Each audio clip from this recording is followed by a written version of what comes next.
Hello दोस्तों, नमस्कार। आपका स्वागत है मेरे YouTube चैनल पर। आज की कहानी है धोबी का कुत्ता, न घर का न घाट का। एक बार कक्षा 10 की हिंदी शिक्षिका अपने छात्र को मुहावरे सिखा रही थी। तभी कक्षा एक मुहावरे पर आ पहुंची। धोबी का कुत्ता, न घर का न घाट का।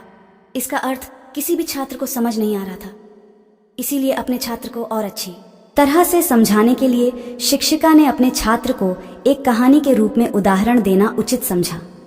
उन्होंने अपने छात्र को कहानी कहना शुरू किया। कई साल पहले सज्जनपुर नामक नगर में राजू नाम का लड़का रहता था। वह एक बहुत ही अच्छा क्रिकेटर था।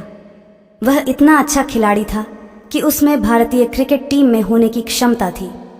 वह क्रिकेट तो खेलता, पर उसे दूसरों के कामों में दखल अंदाजी करना बहुत पसंद था।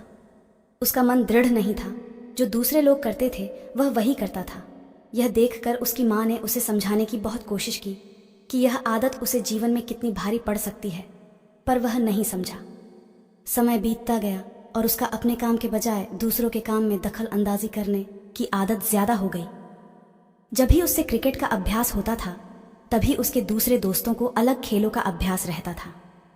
उसका मन चंचल होने के कारण वह क्रिकेट के अभ्यास के लिए नहीं जाता था, बल्कि दूसरे दोस्तों के साथ अन्य अलग अलग खेल खेलने जाता था।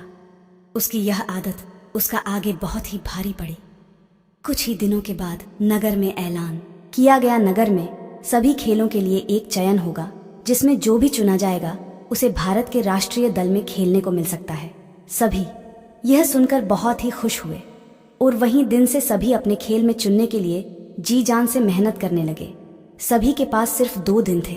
राजू ने भी अपना अभ्यास शुरू किया, पर पिछले कुछ दिनों से अपने खेल के अभ्यास में जाने की बजाय दूसरों के खेल के अभ्यास में जाने के कारण उसने अपने शानदार फॉर्म खो दिया था। 2 दिन के बाद चयन का समय आया। राजू ने खूब कोशिश की, पर अभ्यास की कमी के कारण वह अपना शानदार प्रदर्शन नहीं दिखा पाया और उसका चयन नहीं हुआ। वह दूसरे खेलों में भी चयन न हुआ, क्योंकि वह सब खेल उसे सिर्फ थोड़ा आते थे और किसी भी खेल में वह माहिर नहीं था, जिसके कारण वह कोई भी खेल में चयन नहीं हुआ। और उसके जो सभी दूसरे दोस्त थे, उनका कोई न कोई खेल में चयन हो गया, क्योंकि वे दिन रात मेहनत करते थे। अंत में राजू को अपने सिर पर हाथ रखकर बैठना पड़ा और वह धोबी के कुत्ते की तरह बन गया, जो न घर का होता है न घाट का। इसी तरह इस कहानी के माध्यम से सभी बच्चों को इस मुहावरे का मतलब पता चल गया।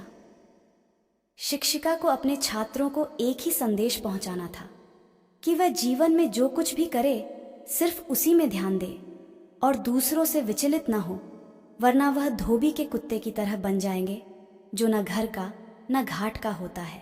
दोस्तों, अगर कहानी अच्छी लगी हो तो चैनल को सब्सक्राइब ज़रूर करें और बेल आइकन को ऑन कर लें, क्योंकि ऐसे ही नई नई कहानी लेकर हम आते रहते हैं।